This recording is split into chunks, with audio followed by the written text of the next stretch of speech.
Yeah? I am rolling. Josh Arnold, investment consultant, brings you Garage Logic podcast number 1614, September 8, 2025. 99 degrees on this day in 1931 and 36 degrees on this day in 1883. Usually I say 36 degrees on the morning of this day of a chilly record, but I'll tell you why I won't in just a moment. Call Josh Arnold at 952-925-5608 for a free 48-minute consultation. Hail the flashlight king. And now, from the mayor's office above the boathouse on the east shore of Spoon Lake, it's Garage Logic with Chris Reavers manning Technology Corner, Kenny Olson from the Krabby Coffee Shop, John Haidt in the newsroom, and of course, the rookie.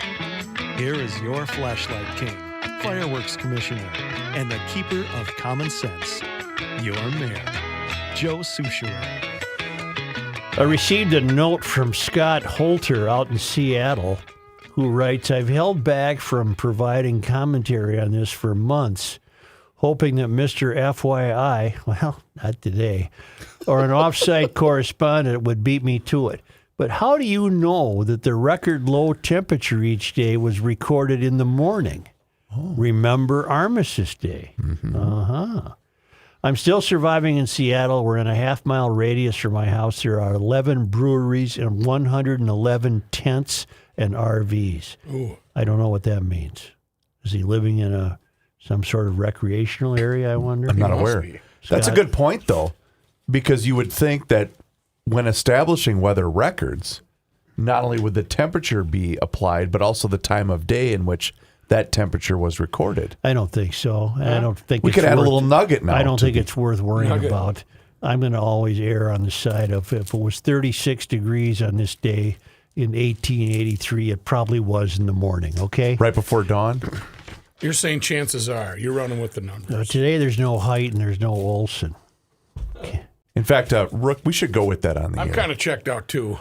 Well, Kenny, Rookie noted that Haidt works from home. Yes, sir. But he's having car trouble. I don't think I've ever heard of that before. He's having trouble getting to the basement. You know, that's a good point, because during, the height of COVID, when many people, including most of our sales staff, was working from home, did they get sick days? Do you get, personal days? Really and Kenny, I don't know whatever happened to him. I really don't care. He must be shooting something. Throwing axes. Caping something out. Caping a deer out. Or is it? It's not even deer hunting season, Not yet. We're almost there. Yeah. Ilhan Omar update? Oh, I didn't know we were going there right I away. didn't either, but I have to change things around. Right. And I love when GLers do the math that I not only would Here not... is your latest Ilhan Omar report on Garage Logic. To my knowledge, that still hasn't been reported locally about her wealth, at least by the so-called legacy media. I've not seen a word in the Minneapolis paper, the St. Paul paper, or any of the conventional news channels. Didn't the Five? I thought the Five did one. I'll check. I'll double check. The Five has been doing pretty good work on Jeremiah Ellison cheating both the fellowship and the city council, drawing salaries from both entities, even though it violates the rules of both entities to do so. And his city council colleagues, by the way, did we mention this? They all support his Harvard fellowship. And I've given you the reason for that. They want the same thing. They would pull the same stunt. Oh, okay. I see what you're They saying. are not people of character. Maybe one or two of them are, but that's about it. They are not people of character.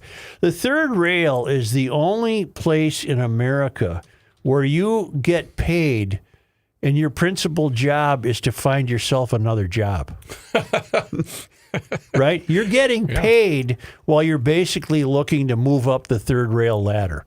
That's very true, which is evident with our own St. Paul mayor. Every time Melvin Carter, who's a handsome young man, Sure. Every time I see Melvin Carter. I can't help but think, he's all dolled up in the first place. Yep. And he's perfectly coiffed, and he speaks glowingly about whatever he's speaking about. I can't help but think he's hoping someone notices this. Not a constituent. He's hoping somebody in the Democratic National Party notices this. For his next gig. And plucks him for a gig in Washington. Meanwhile, he would have nothing to offer anyone because this city is falling apart. Right.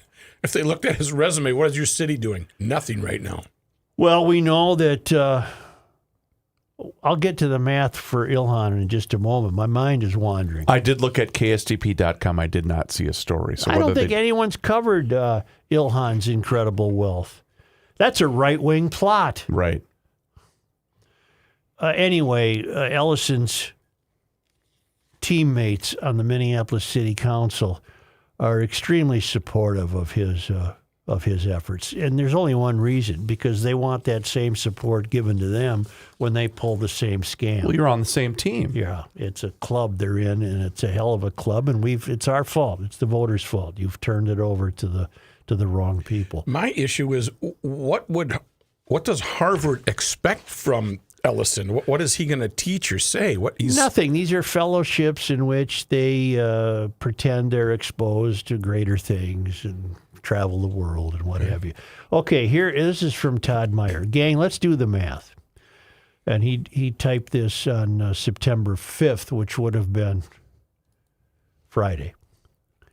Ilhan was put into office on January 3rd, 2019. That's so she's been there 2,437 days. Okay. All right. Her net worth went from minus $50,000 to $30 million, which equals $30,050,000 over 2,437 days. She denies this, by the way, but there's too many people that have reported it. We'll keep this simple and assume a straight linear growth. That means she earned $12,330 per day, $86,000 per week, $370,000 per month, or $4,500,718 per year. Wow. Since we know that she is an honorable, humble woman of the people, I'm sure she made this money in an upright, legal way. As much as I would love to ride on that third rail, I'm not sure I'm ready to sell my soul so cheaply. Guess I'll have to keep making money the old-fashioned way. Todd, isn't that something? Yes. Holy cow. It's almost like when you break down one of those big contracts in professional sports, the grand figure doesn't mean anything, but it's the amount earned per day is what really gets you. Yeah, $68,000 per catch, that type of thing. Wow. Yeah. The Bears will win tonight, by the way. No, so? why do you say that? I'm not saying that You because I'm Viking hater. No, Yeah. I'm not saying that because I'm Viking hater. anti-Vikings. I think they got a nice crew.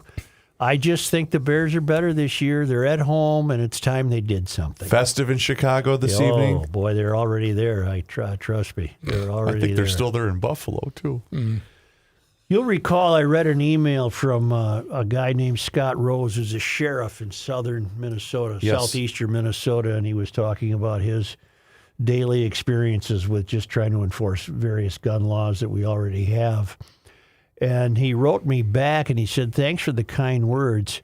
I didn't mean to omit my agency and guess I was just in the zone when I was typing my thoughts. I have proudly served my entire career in Dodge County in southeastern Minnesota. That would be just west of Rochester, where his father also served. I started the podcast. It's called OfficerDownMemorialPodcast.com. A few years after losing one of my closest friends at the sheriff's office. Since then, I've served on the board of directors for the Minnesota Law Enforcement and Memorial Association, the Law Enforcement Memorial Foundation of Southeast Minnesota, and the Invisible Wounds Project. The first two organizations honor our fallen and support their survivor families, and the other one supports mental health support for first responders. While I have truly loved my career in law enforcement, I absolutely loved working in the old radio days and have continued to do audio production and voiceover work for the last 20 years in my home studio. on the side during my law enforcement career. I hope to do more when I retire from law enforcement in the next couple of years. Thank you guys for all the laughs, much needed on my end. Anytime you have law enforcement related questions, issues, or concerns, I would be happy to chime in. I was very proud when Governor Walz was named VP running mate on the Harris ticket for POTUS. Proud because I'm a rural, small county sheriff out here among the rocks and cows, and prospective DFL VP candidate for the U.S. doesn't like me. A badge of honor, I would say. He and I have had our differences, from the ridiculous COVID lockdown to his jumping on the anti-police bandwagon after Floyd overdosed and died. I've written about him and his party's anti-law enforcement rhetoric and how it's desecrated the law enforcement profession here in the state and across the country, especially in Minneapolis. Any way I can help in the future, I would be honored to do so. And then he provides all his contact information. Scott Rose, Dodge County Sheriff. So we'll hang on to that. And that's welcome news. Yeah, because with the current state of this staff, there may be some There's some openings. soon. Yeah, There's openings. He can do it from home, too, if his car works. Guy works at home and he's having car trouble. Figure that one out. I couldn't. That's the first thing I thought of. I couldn't wait to get to see you to tell you that. Manorville. That's your county seat in Dodge County. Dakota, Dodge, and Douglas are your D counties. You ever been? To the county? Yeah. Yeah, I have. Okay. We would go with. I have. Kind of between Owatonna and Do you want me to? Yeah. Who's the Bears quarterback? that'd be Caleb Williams. Yeah. Sir. You want me to get back to that? Sure. Yeah, I'm interested to hear. The Bears are due to just end this reign of mediocrity. They're due to play some role of influence in the division. Is this Detroit-like? Yeah, I think so. It's time for them to quit. They want a new stadium, the whole deal. They have to show the world something, because the way they've played over the last 10 years is ridiculous. The Vikings are 1.5 point That's favorites. not much. On the road. Bet you $1. Oh, you're on. 100? Again, I'm not trying to be difficult. I'm as big as Vikings fan as the next guy, and I hope they win. Sure. I just have this gut feeling that You're feeling it. it's Chicago's time to do something. I know that you're going to break this down during Monday Night Sports Talk. Well, see, that's another thing. Oh, no.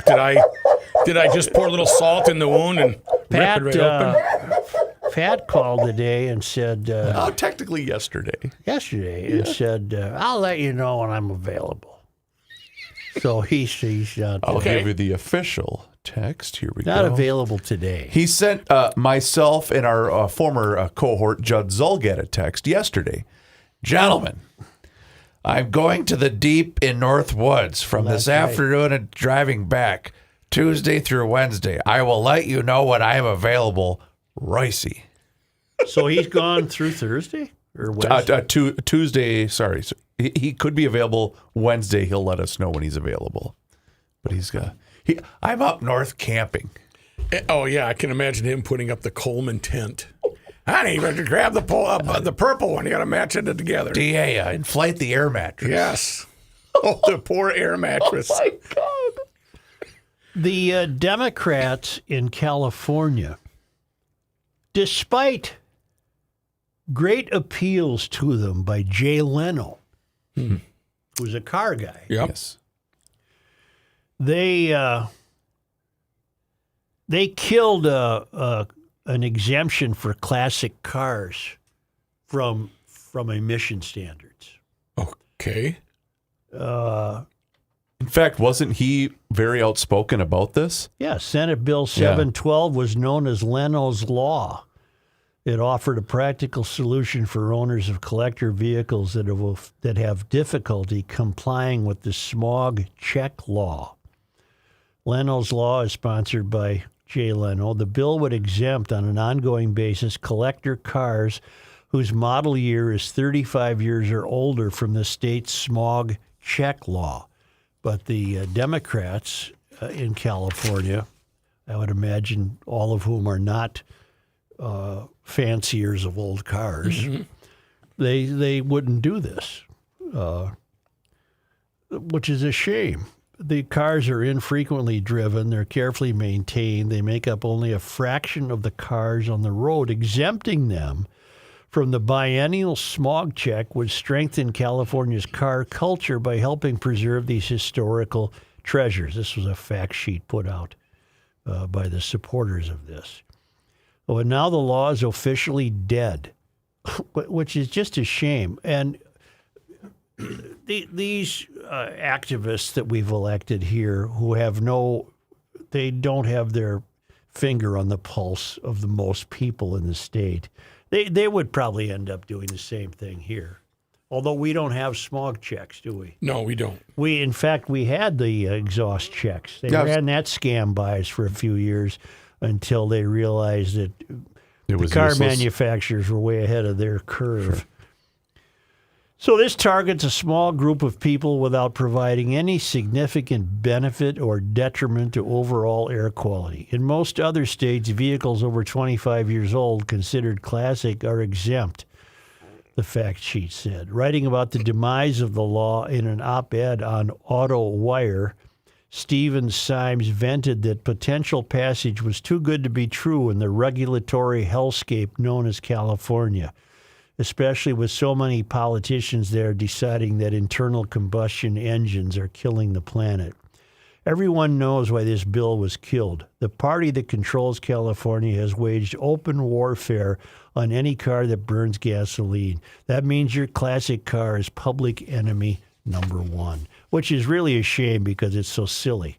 It would have no impact on air quality in the state. What else does it say here?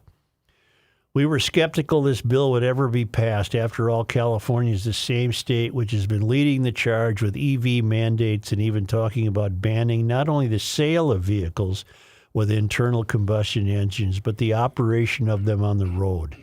Symes said it's time for classic car lovers to hit the road. What this latest move signals is that if you're a classic car owner and love the hobby, but you happen to live in California, now is the time to leave.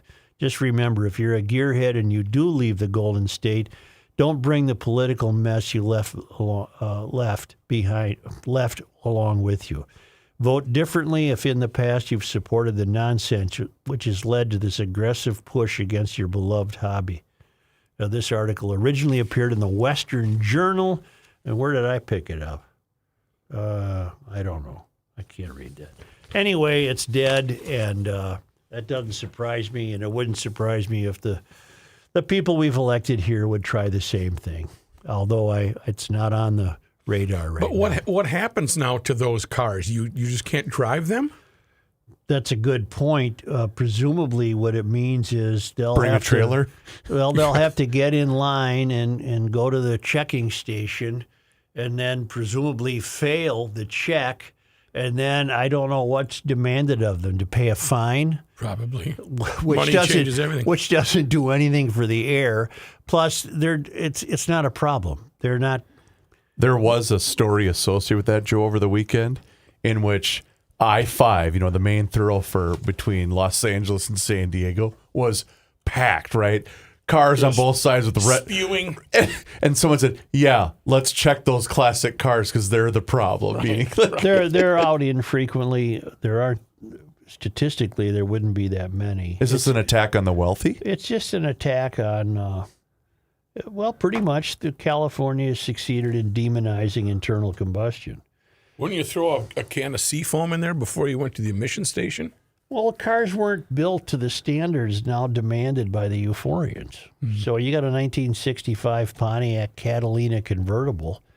The presumption is you're going to get more carbon dioxide emitted from that than you would. Yeah, they spew. But it's just all it is just nitpicking. It's attacking people for no reason whatsoever. But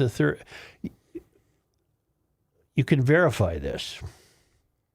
I don't believe people are being allowed to rebuild in Pacific Palisades.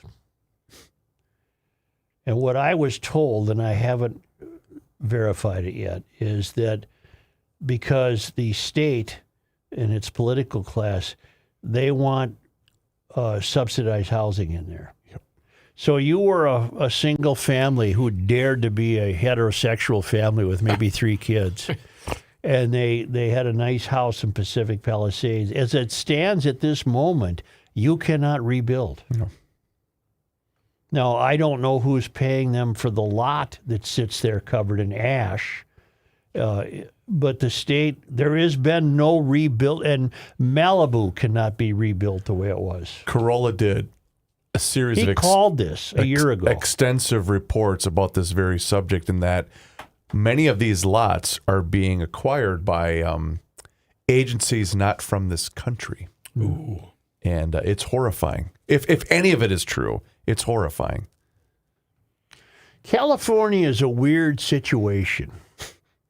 In more ways than one. It's so big that even when you hear of the corrosive ideology in the political class, there's still Yosemite. There's still Lake Tahoe.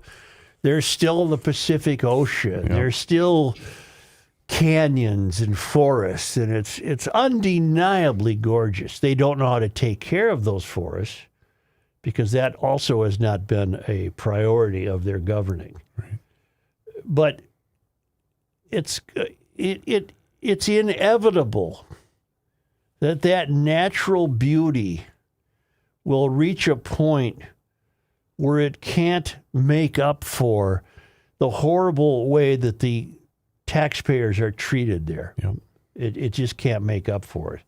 They either should become their own state and just leave the U.S., because I don't want anything to do with them. I would never live there.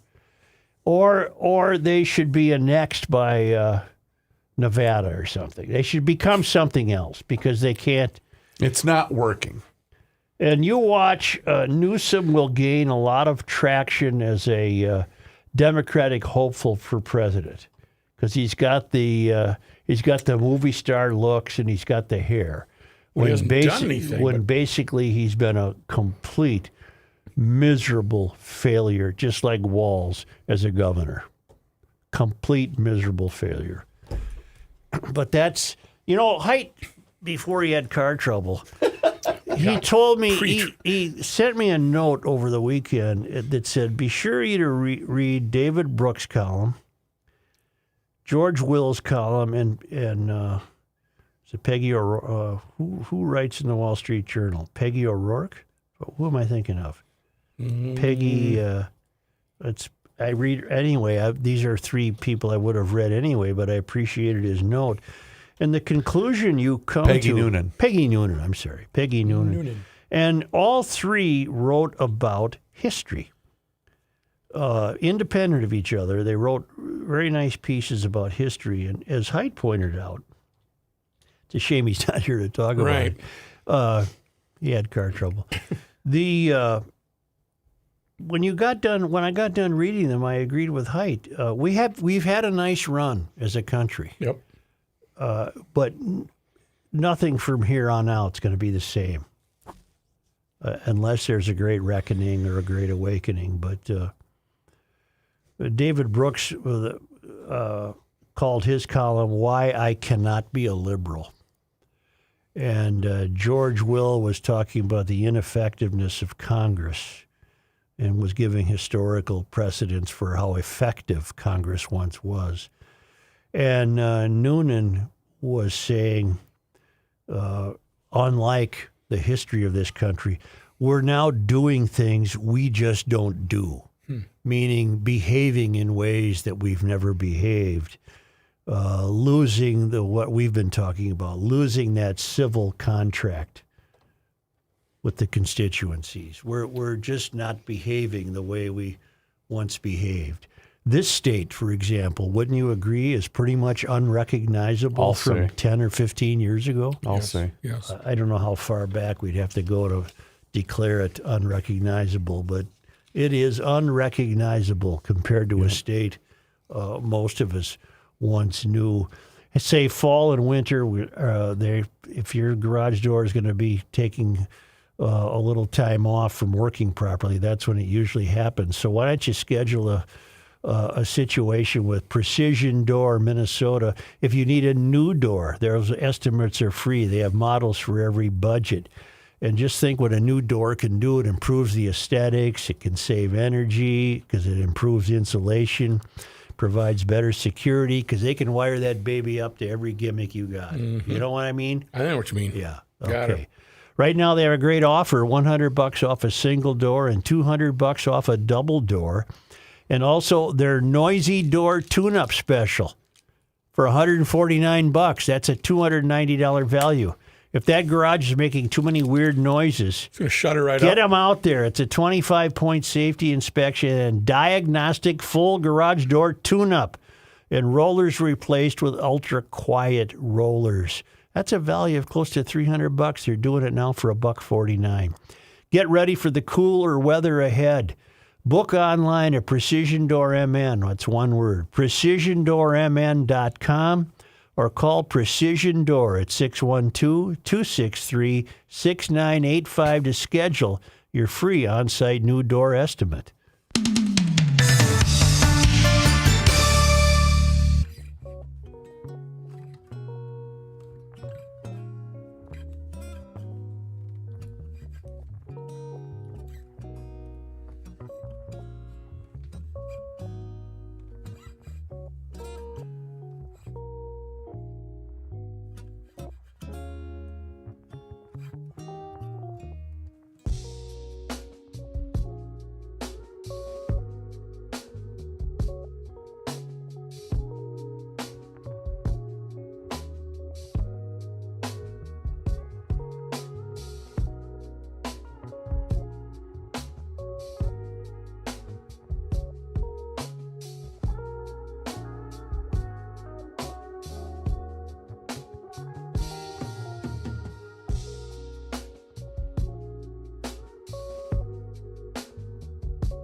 The Earth is not your mother. The Joe Souchere Show. Peggy Noonan is the. Did we say Peggy Noonan? Yeah. Oh, did you say that already? Yeah, I said the wrong name, but you straightened me out. Wall Street Journal. Her son Daniel was I don't care won a about her son. scholarship at a I don't care. Bushwood golf course. She was one of Reagan's main speechwriters. Danny Noonan. Oh, I get it. Okay. He was a scholarship. He always wanted He always wanted to be a preacher, I think. Stop. Boys, you go to that school where they got two girls and they're both nuns. John's here. He joined us. He got his car running so he can work from home now that the car's running. John, I mentioned that you had messaged me over the weekend to read George Will, David Brooks, and Peggy Noonan, and I did. And what is your take on all three of those pieces? Each one kind of all hit on the history of the U.S. in some respect. But also each one talked about certain aspects of what's going on now and how it doesn't really fit into U.S. history. Mm-hmm. The Peggy Noonan one, she wrote about the David McCullough collection that she just read. Yeah. Talked about, basically that there's no dignity and no grace left in. Well, and Noonan said we're doing things we don't do, meaning we don't behave this way. Correct. And Brooks was writing why he cannot be a liberal. Yeah. And he divided the history into pre-liberal and post-liberal. Yes. And He also, I mean, he was equal opportunity. He went after the right also. well, he would. That's fine. Well, he basically was always a conservative, wasn't he? Oh yeah. And now he says that I can't be Well, he's liberal, politically I can't be lonely conservative. like the rest of us. Yeah, exactly. Yeah. And when Noonan said we don't do these things, I think she's referring to Trump in a great many instances, but she's also just referring to the way the political class behaves. Yes. We don't do this. And Will was writing about the ineffective of Congress. Yeah. The Democrats don't act, but neither do the Republicans, because they don't act without first acquiescing to anything Trump wants. That's not the role of Congress. He basically called the Republicans, in so many words, spineless bastards. Yes. What you've got me thinking, Tom Hanks, look us up, Rook. Tom Hanks was to receive a medal. I don't know from whom. It was either from the military itself or from the Smithsonian, or it was going to be It was West Point, wasn't it? It was West Point. And I believe, and it was in acknowledgement of the work he's done on behalf of the military, veterans, and the movies he's made. And I don't know a damn thing about Tom Hanks. I don't follow movie star careers, but I do see his films. And hell, I would have given him a medal for Saving Private Ryan, which was extraordinary. But apparently now the medal's been canceled. The award is given to an outstanding citizen of the U.S. Whose service and accomplishments in the national interest exemplify personal devotion to the ideals expressed in West Point's motto, duty, honor, and country. Has it been canceled? Go ahead, John. It's been canceled, and I don't know if you saw this morning. I did not. Trump took to social media to tell them how happy he was that somebody who is that woke won't be getting the award. He said, quote, he said, quote, important move. We don't need destructive woke recipients getting our cherished American awards. Well, that's pathetic, but what else isn't it?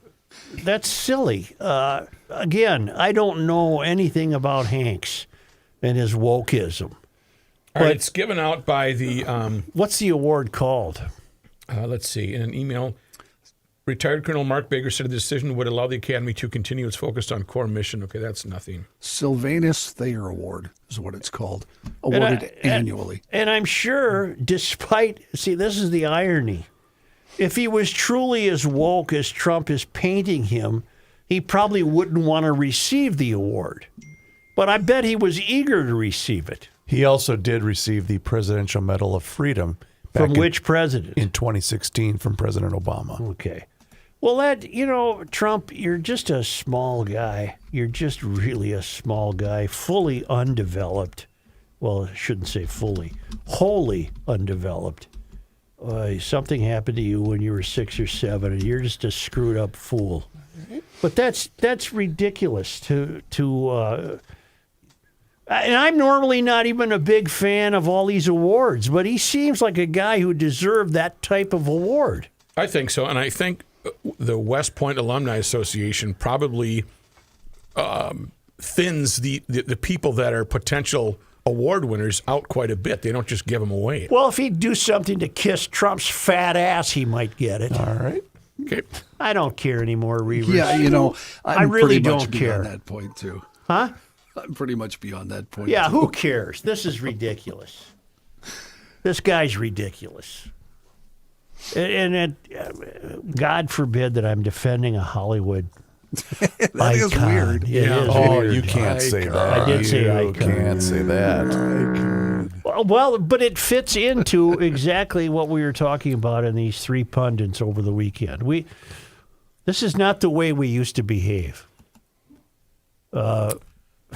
No, and Garage Logic will call somebody out if there's you don't have to be. When Tom Hanks came along 25 years ago or 30 years ago or 50 years ago, he would have been recognized for the honor. And now, apparently, what you have to be recognized for is first passing Trump's litmus test before you can get an honor. Danger. Well, bleep that. Yeah, that's dangerous. Somebody better tell Trump to go bleep himself before telling him that will get you shot. I think you just got a little closer there to tell him. Somebody better tell him to go bleep himself before telling him that gets you put in prison. Because that's where we're headed. That's true. It's absolutely obscene. Absolutely obscene. The judge would like to see a caddy named Danny Noonan as soon as he comes in. I'm Danny Noonan. Would you come with me, please? You know, look. I didn't know the relationship to Peggy, though, before I looked that up. That's a good point. You know what he did? He was curious. Research. He did excellent research for the show, and we found out a nugget we otherwise wouldn't have known. You learn more here by accident than elsewhere by design. Amen to that. But somebody should have just told President Trump, leave it alone. Don't touch it. Huh? Lay off. Lay off. Come on. We just don't. We're behaving poorly all across the board. It's not just Trump. Everywhere, we've lost our moral and ethical way. We live in a state we don't recognize. We're rapidly living in a country we don't recognize. We have. I really doubt in the failed academy that kids are studying a lot of history. Well, you mean the history that has survived, I think rather than deleting it. I think the Mink had a good point. You know the Mink, he controls the city. Sure. He said, I watched both Nora O'Donnell and Barry Weiss interview Amy Comey Barrett. I like Barrett a little more than I already did and came away with one main thought. Civics should be taught taught in school again. Not so much the minutia, but at least a good overview of what the branches of government do and are responsible for. Let me pause right there. These man-on-the-street interviews with college and high school kids, I generally can't stand them for two reasons. One, I never know if they're legit. And two, unfortunately, I believe they are. And these kids are beyond stupid. What are they learning? What the hell are they learning? Do you think if you stopped a kid coming out of a school today in the Twin Cities and asked them to define the three branches of the government, they could do it? No. I don't think so. Can you do it? Yeah. I just did it. I just did it to prove to myself that I could do it. Thank you. And then the Mink continues, the Trump Twitter shot with him as Duvall in Apocalypse Now with the smell of deportations. It's amusing, but the man has no decorum. Right. But when I see these posts, I have to think he's got staff who puts these things together. Yeah, that's a good point. I don't think Trump said, hey, get me Duvall in Apocalypse Now. Somebody came up with that on Trump's team. It's funny. It's amusing.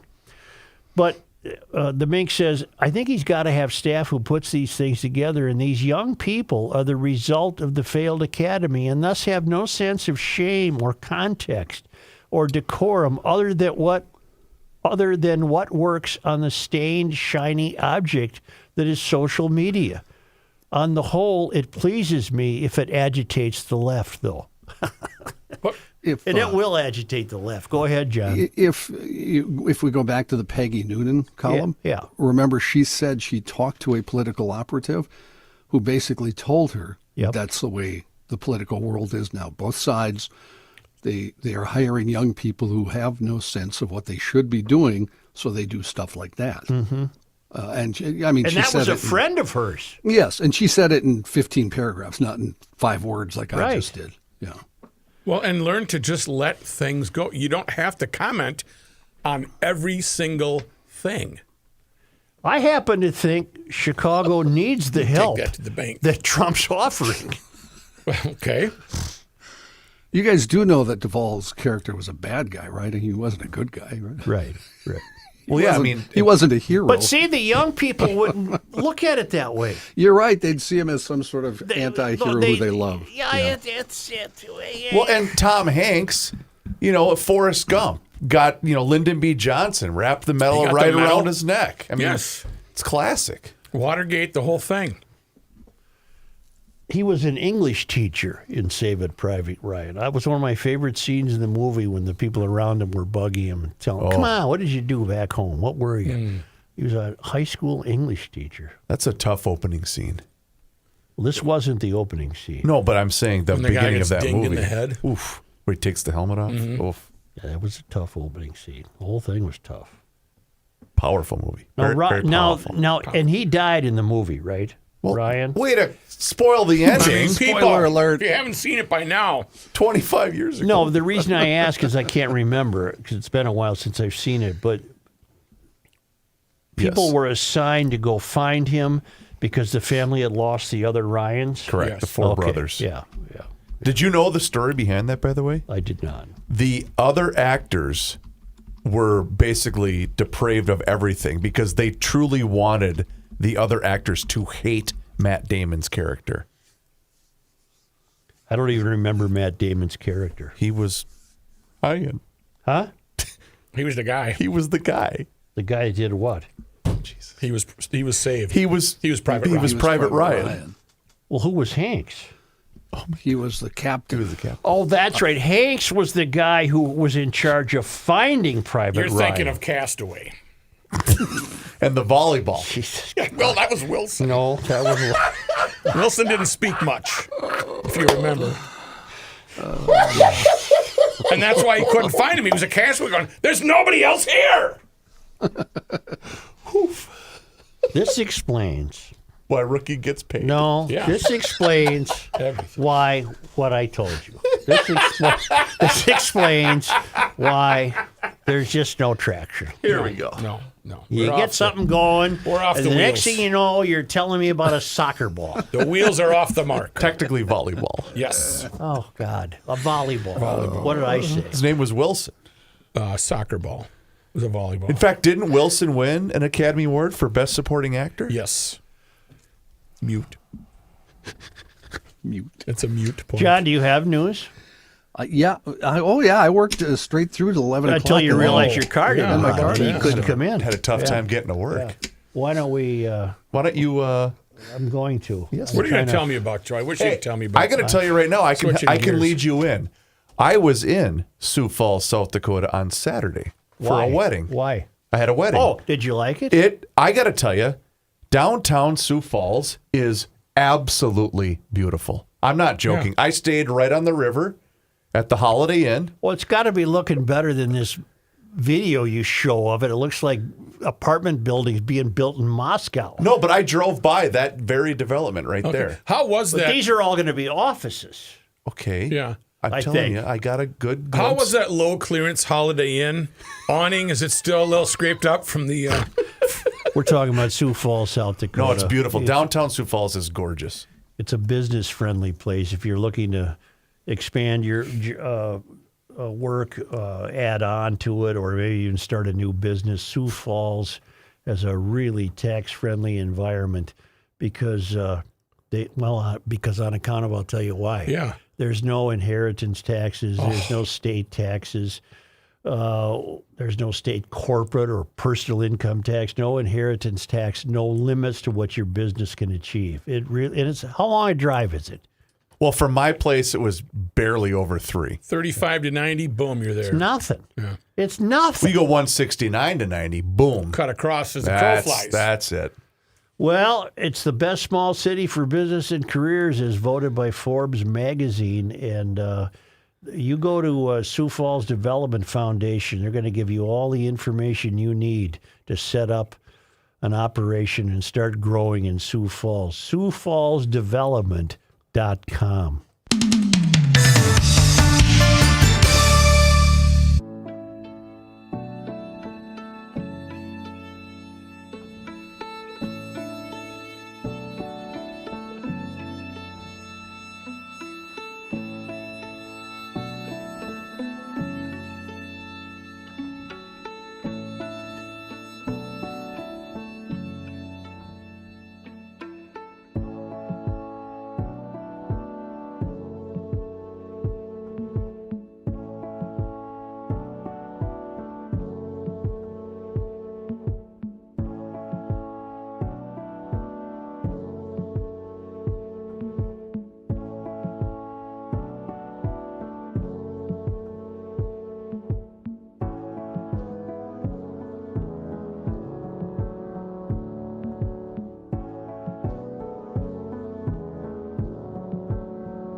It's the end of the world as we know it, and he feels fine. Joe Souchere. Let's talk about my friends at Hofferman Water and Connecticut. The best water going right now, and you can upgrade the quality of your water inside your home or maybe your business by getting on the schedule to have them come out for that free water analysis. And you can do that one of two ways. Call them directly at 612-895-2440 or visit their website, which is hoffermanwater.com. And as long as you're on that website, you can see every single water treatment system that they have to offer.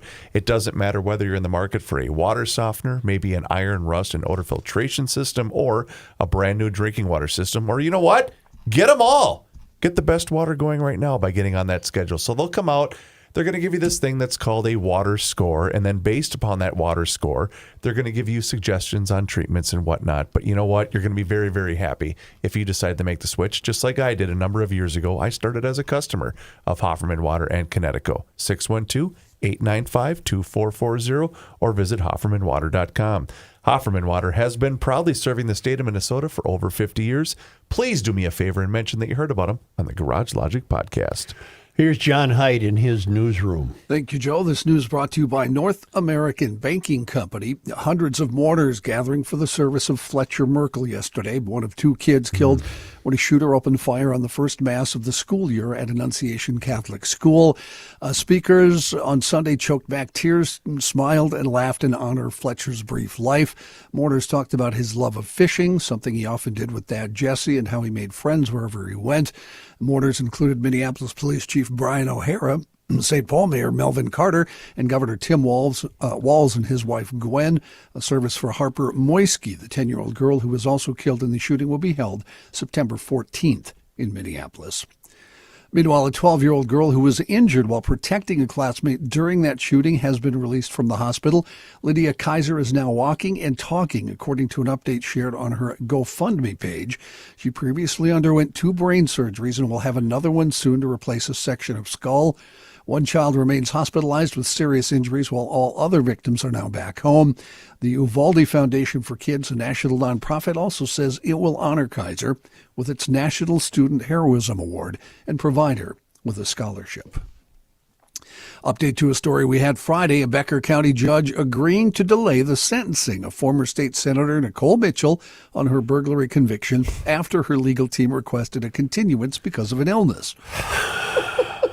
Mitchell had been set to appear in court this Wednesday, but Judge Michael Fritz granted the request, set a new sentencing date for September 23rd. A Becker County jury convicted Mitchell July 18th of 2 felony counts for breaking into the Detroit Lakes home of her stepmother, Carol Mitchell, last year. It took jurors 3 hours of deliberations to find her guilty. We don't put real criminals in jail. This is all a joke because she's not going to get sentenced to anything anyway. You know how we keep track of a list of the things that Royce doesn't like? Yeah. We should keep track of a list of things that have delayed Nicole Mitchell over the last, year and a half That or whatever list it's is going to been. be longer than Royce's stuff. You know what? My kid's got a birthday party. Yeah. Can't do it today. Right. I didn't get my clothes back from the cleaners in time. My car broke down. I'm sorry, John. That's not what I meant. Whoa. Around 1,400 service workers at the University of Minnesota are readying to strike after rejecting the last, best, and final offer from the school. Teamsters Local 320, which represents the workers, says 82% of its members voted down the last offer from the U of M. Strikes are set to begin tonight at the Crookston and Morris campuses and tomorrow at the Twin Cities, Duluth, and satellite locations. University officials say they do have plans to minimize disruptions in the event of the strike. However, the action could still lead to disruptions just 1 week away from the start of the fall semester. The university's final offer included a 3% raise for workers in the first year, a 2% raise in the second. However, the union is seeking a 3.5% increase in both years of a new deal. Striking Teamsters include janitors, food service workers, waste services, animal attendants, mechanics, and other service employees. I am sorry to report to you that unless you did some traveling, you did not win the big Powerball jackpot Saturday night. I had a ticket. Did you? I did. I bought a ticket. You didn't win, though, unless you went to Missouri or Texas. I don't think I won, no. Yeah. The winners, there was 3 winners altogether. No, 2 winners, I'm sorry. Missouri and Texas Those are the 2 winning tickets for the nearly $1.8 billion jackpot. They will split the jackpot.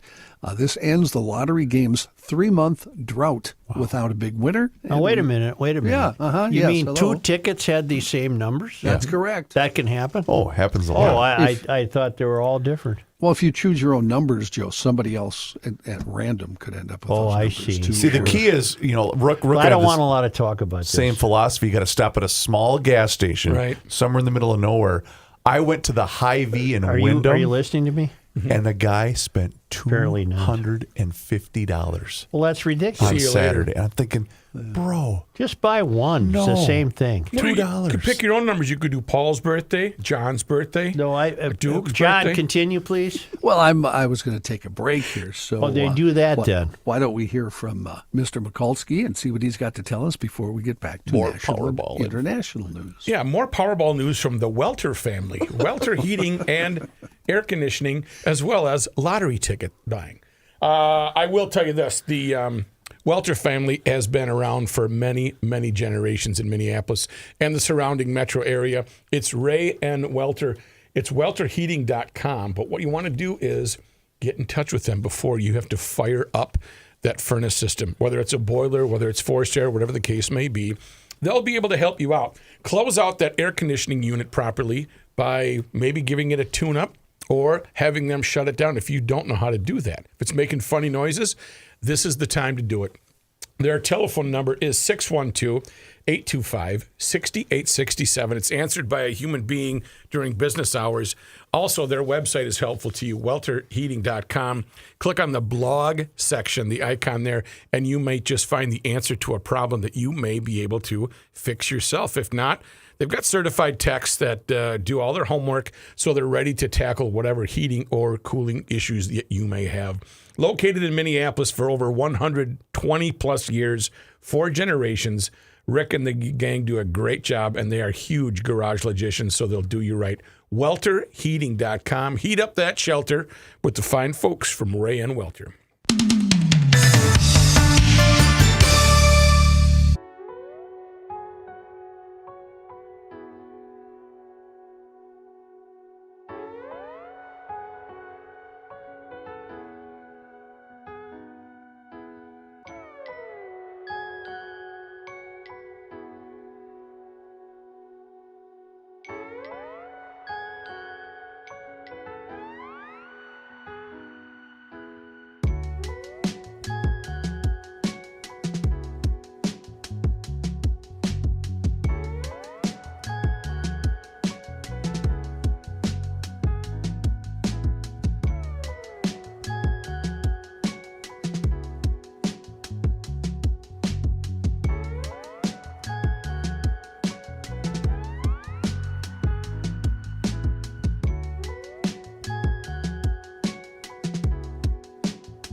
Here's a man who spends hours in hardware stores sifting through the nuts and bolts of life.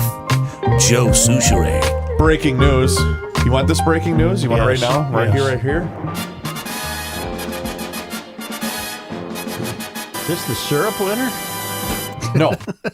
We Are Nuts. Oh, We yeah. Are Nuts, MN.com. I told you guys I bought the ones you told me to. The bourbon toffee almonds. Yes. My God, they're addictive. I told you. Okay, here's the deal, ladies and gentlemen. Right now, through the end of the month of September, you walk into any Kowalski's Markets and Lunds and Byerly's, and guess what? The We Are Nuts are all going to be on sale 25% off. That's right. Fresh copy right here for We Are Nuts and wearenutsmn.com. They've got these cool displays at all. Are they nuts? They're crazy. Okay. They're absolutely crazy. In fact, I'm going to have to make a stop. There's a Kowalski's right off Ide Mill, right? Yeah. Okay. Grand I'm and Hamlin. going to have to go right there because Stop by MKVet. the boys cleaned me out of the cinnamon toffee peanuts over the weekend, so I'm going to have to stop in there. And also, I tried these for the very first time over the weekend. The ginger turmeric honey peanuts. Spectacular. Sounds good. Anyway, so you can go Ain't into no bad ones. No, not really. And even the hot nuts, which I didn't think I'd be a fan of, I really, really did enjoy. But I will say that the sesame ones, they could even do more to bring the heat. I so? love the sesame. They're addictive. Not hot enough. But I would say they could even make them hotter. all right, so either go into those locations or go to wearenutsmn.com. I think you're nuts, Joe. As the traffic control agent is waving at all of us in support of wearenutsmn.com. And please let them know that you heard about them on the Garage Logic podcast. Thanks, Chris. That was nuts. Nutty. In national and international news, a federal appeals court this morning rejecting President Trump's bid to overturn a jury verdict that ordered him to pay $83.3 million for defaming writer E. Jean Carroll. That decision from a trio of judges on the U.S. Court of Appeals for the Second Circuit upheld that verdict, which Trump had argued was excessive and invalid following a Supreme Court decision that expanded his presidential immunity. The panel held that the president has failed to identify any grounds that would warrant reconsidering our prior holding on presidential immunity. The White House referred reporters to Trump's personal lawyers in the case for comment. They were immediately contacted and did not respond to requests from various news organizations for any comment. Americans grew notably less optimistic about their job market in August and downgraded views of their current financial situations, according to a report from the New York Federal Reserve Bank today. The regional Fed Bank survey of consumer expectations for August also found essentially stable expectations for future price pressures. The survey, conducted over the course of the last month, flagged a sharp rise in respondents who said finding a new job would be harder if they became unemployed. The expected probability of finding new work in such an event among respondents was 44.9%. That is the lowest level in that survey since June of 2013 and down more than 6 percentage points from the figures in July. Postal traffic in the United States has plunged by about 81% following the end of the duty-free de minimis exemption for low-value packages to the U.S., according to a press release by the Universal Postal Union. The UPU had begun rolling out a technical solution to help postal players resume deliveries in light of a change that took place August 29th. A UPU spokesperson told Newsweek they had no further comment. Sudden operational changes that halt or limit parcel flows to the U.S. risk disrupting supply chains, delaying consumer goods, and imposing unexpected costs on merchants and shoppers. Multiple national postal services announced pauses or suspensions of any U.S.-bound parcels around the August 29th implementation date, highlighting the scale of the disruption. Johnny, I hate to do this to you during Yes. your newscast, but I'm seeing a bit of breaking news from our buddy Blois Olson. The Minnesota Star-Tribune is closing its printing plant, eliminating 125 jobs. The paper, which is going to navigate closer towards digital online, wow, this is incredible. The paper's not going Is to be... this something just breaking? Yes, this is within the last 45 Because they minutes. print the Pioneer Press. The paper is now going to be printed in Iowa. Wonder what the hell How happens to dare us. they? Wow. Not only do we not have a building, What do you mean, us? Now they print the You still Pioneer. include yourself in Yeah. Hell. Approximately 125 employees are going to be affected by the closure of Heritage. I don't know. The Minnesota Star Tribune will negotiate with impacted employees' unions to determine the benefits and other resources available to impacted employees. Holy cow. It is going to maintain that facility until December 27th of 2025. Where are you getting that? This is from Blois Olson. The Minnesota Star Tribune today announced plans to stop operating its own printing facility. The move is in part of the Star Tribune's ongoing transformation into a modern, digital-first media company while ensuring the long-term financial health of the organization. This move will result in the closure and sale of the company's Heritage printing facility in Minneapolis, where the Star Tribune has printed its daily newspaper for nearly 4 decades. Print delivery to subscribers will continue without interruption, with a Gannett printing facility in Des Moines, Iowa, printing the newspapers, and the Minnesota Star Tribune's distribution fleet handling delivery of the daily newspaper throughout Minnesota. So USA Today basically will be printing. That's Gannett. Will be printing the. I wonder if that includes the Pioneer. Well, it has to. The Pioneer Press has been getting printed by whoever prints the Minneapolis paper. Right, they wouldn't distinguish between the two. I'll have to find out. Sorry to throw a grenade right here in the middle, but that's what the hell? Hey, Holy at this cow. point, huh? Yeah, it's on their website also. So it's a real story. Thank you, John. Appreciate it. Steve Grove, publisher and CEO, said nothing about this is easy, but we're not deserting print. We're just changing how we produce the paper. Whatever. Didn't Steve Grove used to work for the governor? Yes, he did. Oh, as a matter of fact. House Speaker Mike Johnson yesterday backed off his claim that President Trump was an FBI informant in the case for sex offender Jeffrey Epstein. This past Friday, after we were done with our show, Johnson told reporters on Capitol Hill that Trump cares deeply about the crimes Epstein committed and said Trump was, quote, an FBI informant to try and take this stuff down. Well, yesterday, his office released a statement that modified that claim.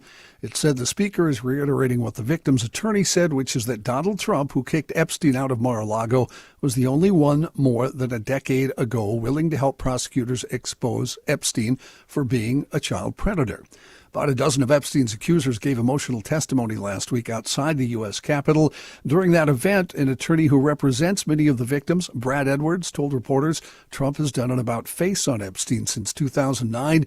Edwards said that when he spoke to Trump in 2009, Trump was friendly to the victims' plight and did not think that it was a hoax and was trying to help. Edwards added, it now seems like all of a sudden somebody's in his ear, and he's not. Edwards on Wednesday did not say whether Trump cooperated with investigators in 2009, but did note that Trump helped in his efforts against Epstein at the time in 2009. We had some rock and roll deaths the past few days. Who would we lose? Are these people only you would know? No, well, they shouldn't be. I don't know. Yeah. Mark Volman? Nope. He was the Turtles. Yeah, he was one of the lead singers and founder of the Turtles. He was 78. Volman died on September 5th after a brief unexpected illness in Nashville, according to his rep. He began turtles. Yeah. began his musical career in high school in 1963 when he joined his classmate Howard Kalin's band, the Crossfires. They eventually renamed themselves the Turtles. They had their first top 10 hit in 1965 with a version of Bob Dylan's It Ain't Me, Babe. The band was further propelled into fame with hits like Happy Together and Eleanor. 8 songs hit the top 20 in the U.S. for the band. Volman was a standout with his wide grin and curly hair. After the Turtles broke up in 1970, Volman and Kalin began performing as the duo Flo and Eddie. They toured with Frank Zappa's Mothers of Invention and sang background vocals on all kinds of records, including records by T-Rex, Duran Duran, Bruce Springsteen, Alice Cooper, and many more. So he did have a career. Yeah, they were wonderful on the Retro Act, too. I saw them in the 80s. Mm-hmm. Very good and funny. I'm not trying to make a joke. Did they have a local connection, the Turtles, at all? Not that I'm aware of. Oh, okay. They played the fair a few times. That's okay. Maybe that's what I'm thinking of. Then. And I have resisted singing Mrs. Brown. That's not the I know. Turtles. You schooled me on that, so I held back. Yeah. I said they were the second concert I ever saw. Them and Joe, you'll like this. The opener was Crow in I'll be 1969. Sure. In Bismarck. Yeah. And Rick Davies, the co-founder, singer, and songwriter of British band Supertramp, died after a long battle with cancer. He died after battling multiple myeloma, a type of blood cancer, for more than a decade. Davies and Roger Hodgson, his partner, formed Supertramp in 1969, produced hits including Goodbye Stranger, Take the Long Way Home, The Logical Song, Give a Little Bit, and several others. They topped the charts in 1979 with the album Breakfast in America. It won 2 Grammys. That album sold over 18 million copies. Johnny, I thought it was a good album. Is that the one that had the waitress with the milkshake? Yes. Yes. Got it. Yep. Yeah, Breakfast in America. Did you like them, John? I did, yeah. I did, too. I was fond of that band. Yeah. Yeah. More than 300 South Korean workers detained following a massive immigration raid at a Hyundai plant in Georgia will be released and brought home, the South Korean government announced.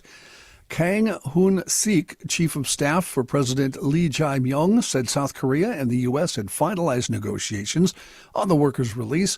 He said South Korea plans to send a charter plane to bring the workers home as soon as remaining administrative steps are taken. South Korea's foreign ministry said that Seoul and Washington are discussing details on allowing the detained workers to return on a voluntary basis. Said Foreign Minister Cho Hyun is to leave for the U.S. this afternoon for talks related to the workers' release. U.S. immigration authorities said Friday they detained 475 people, most of them South Korean nationals, when hundreds of federal agents raided Hyundai's sprawling manufacturing site in Georgia, where the Korean automaker makes electric vehicles. John, I'd like to go back to music for a minute and ask you a Yes. question.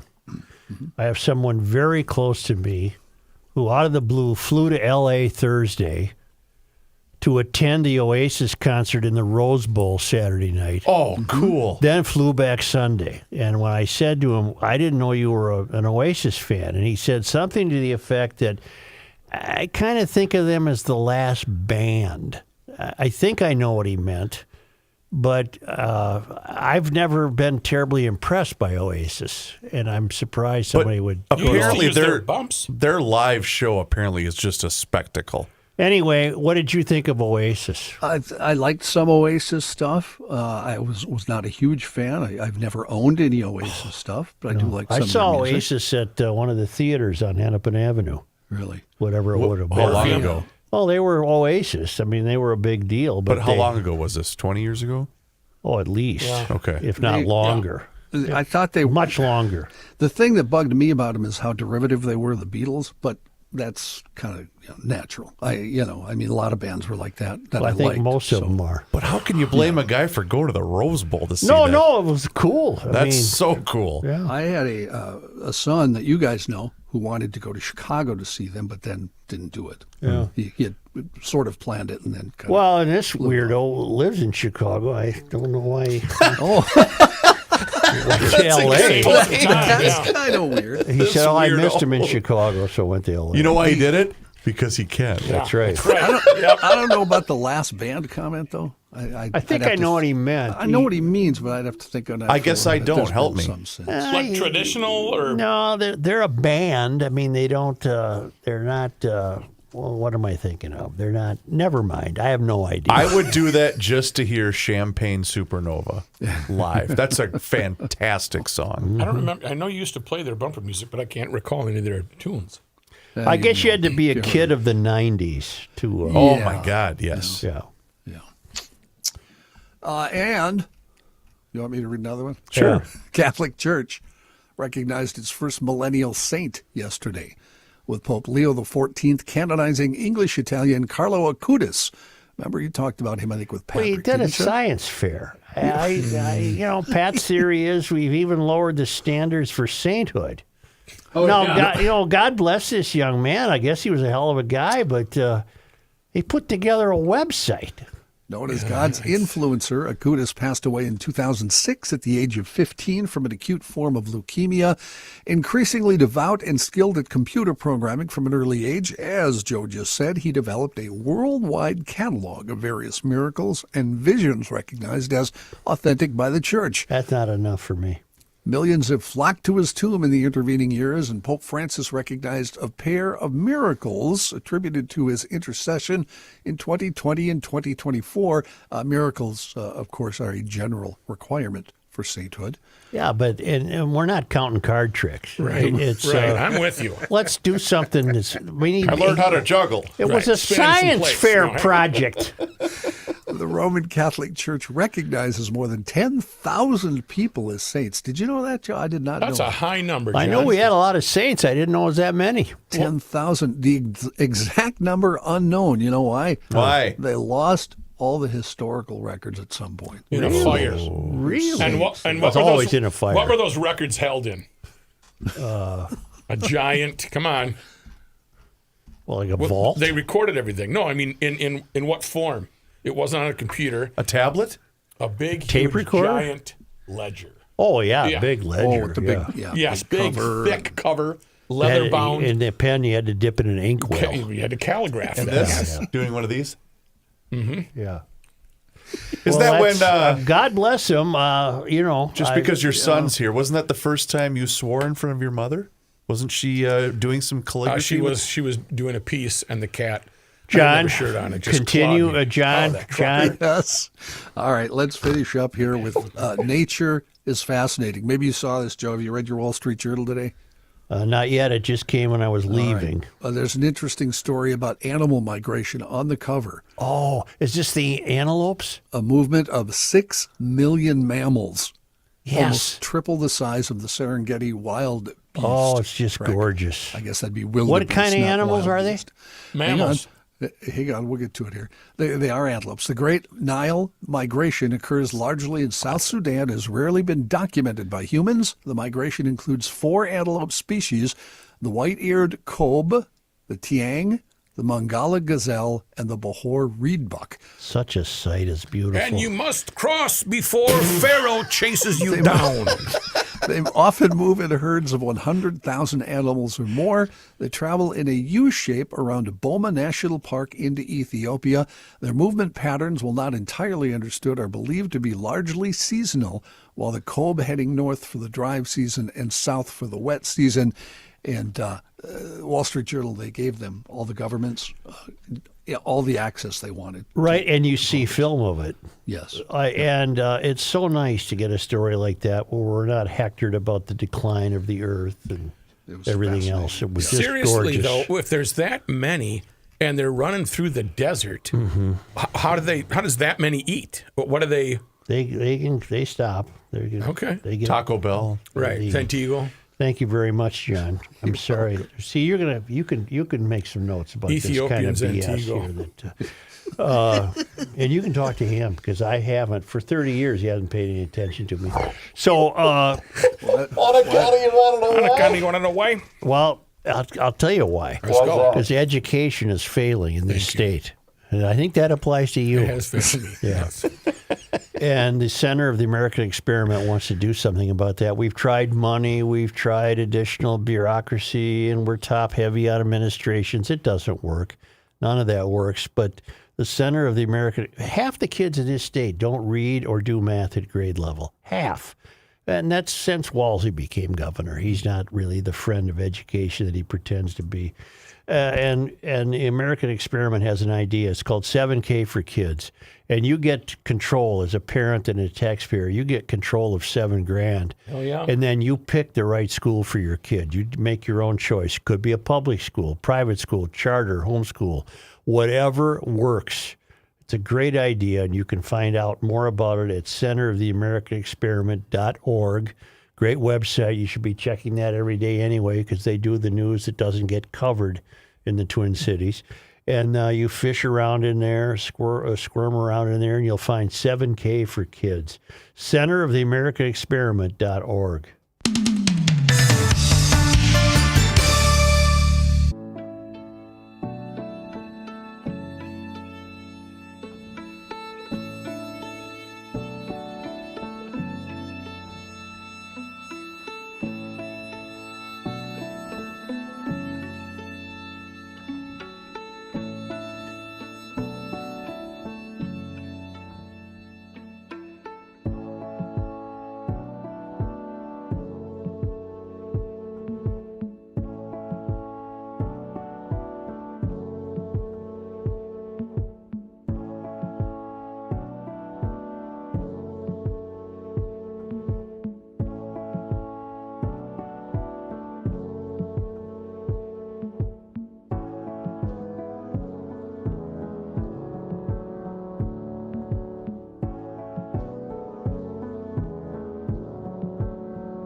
You cannot stop him. He'll just make a move. Joe Souchere. I wanted to read this email before we get to this day in history. Evening, gents. I was going to write this week ago after the school shooting, but I didn't. I keep hearing about solutions like gun control or more counseling for the mentally ill. What I'm not hearing about is how parents and schools are failing. How are we going to fix when we're growing the problem? We're lying to kids. Schools are telling boys they can be girls. We're telling white kids to feel guilty for being white. Minority kids, it's okay if they fail. It's not their fault as their skin color matters. We've all heard the talks on the West Coast about 2 + 2 = 4 is racist. Or simply put, math is racist. School counselors, especially groomers, can take kids down the trans path without involving parents, and some counselors leave out parents. I lived this out, he notes parenthetically. Kids can get a few months counseling, if that, and be put on T. What's T mean? I've seen it. Here's a video to scare you. These people should be jailed. I didn't look at the video he linked me to. Trans, I guess, is the T. Trans is not a parent having a conversation with a parent about their sexual feelings towards the opposite same sex. This is about using untested drugs on a child because of a supposed empathy. This is political. It was merely a conversation. If it was merely a conversation, we wouldn't be here. Bit of a step here, but now look at all the killings that go unnoticed every week, and our liberal friends say all big cities have this problem as if it's acceptable. If you take a moment to look at all the innocent people killed or just beaten up for no reason in big liberal cities, it's frightening. The amount of people killed at Annunciation was nothing statistically.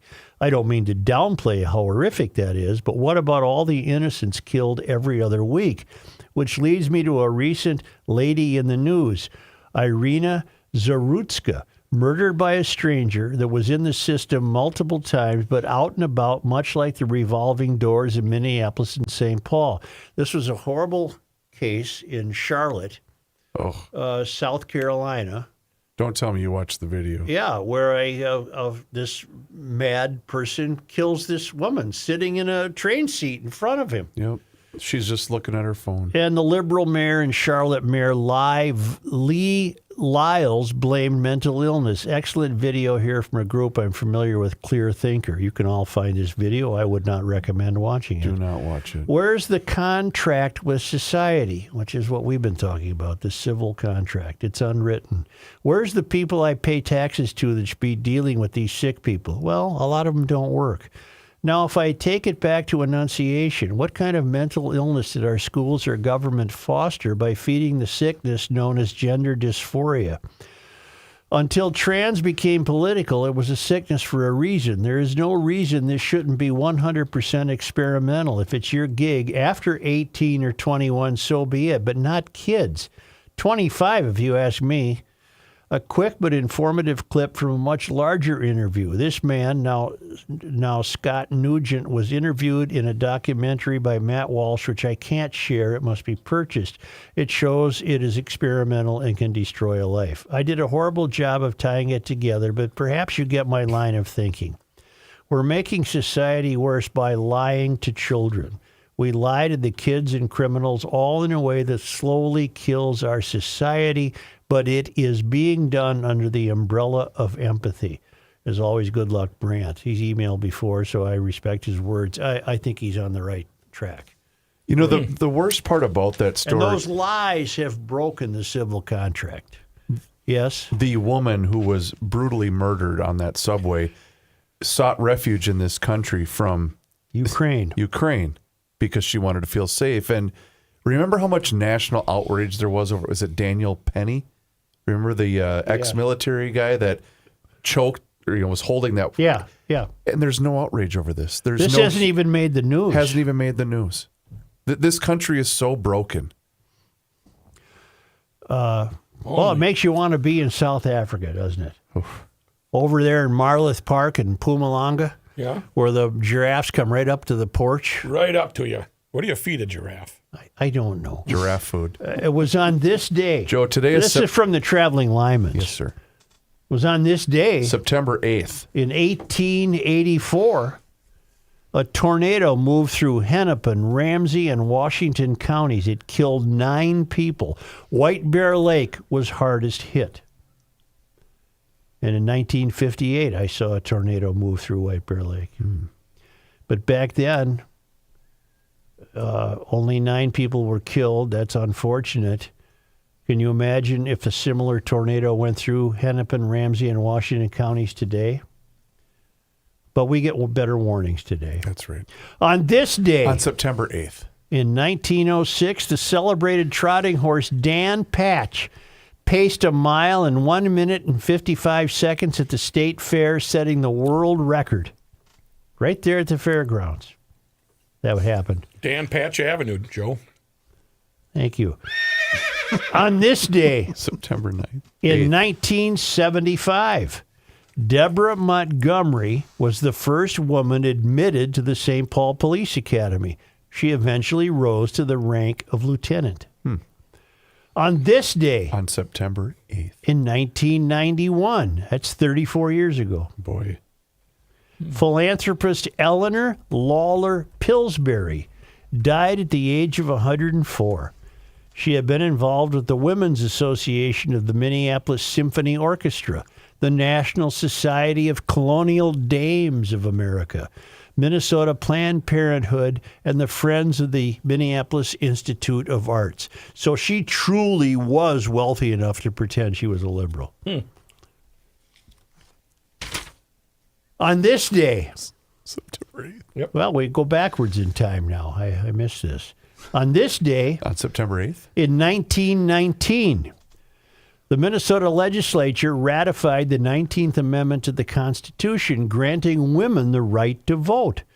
Prior to this federal amendment, the state's women had been permitted to vote only in elections for school officials and library officials since 1876 and 1898, respectively. Women had been permitted to vote for presidential electors since March 24, 1919. But a presidential election allowing them to exercise that right was not held until 1920. Huh. Do you agree? Absolutely. Okay. Yeah, iron my shirt. Jeez. There you go. I'm kidding. I know you are. Well, on this day in Minnesota sports disappointment history. How did we let the fans down on September 8th, Joe? Well, it was on September 8th in the year 2000. Glenn Taylor called to a meeting with NBA commissioner This is the Joe Smith and deal. had to admit a secret deal with Joe Smith. Yikes. I vaguely remember that. What was the problem? It was a contract that was not approved by the league, and it cost him, 5 draft picks, 5 first-round draft picks, something like that? That team was always held back by something like that. So Glenn honors that by today announcing the Star Tribune is Yeah. going to close its production. No more printing. I got to, It'll still be printed, don't? by Gannett down in Iowa. Yes, and you'll still get your papers. But if you get it. 125 people lost their jobs. That's true. Yes. I was just trying to make an analogy, John, to the Get paper. there. Make it go quick.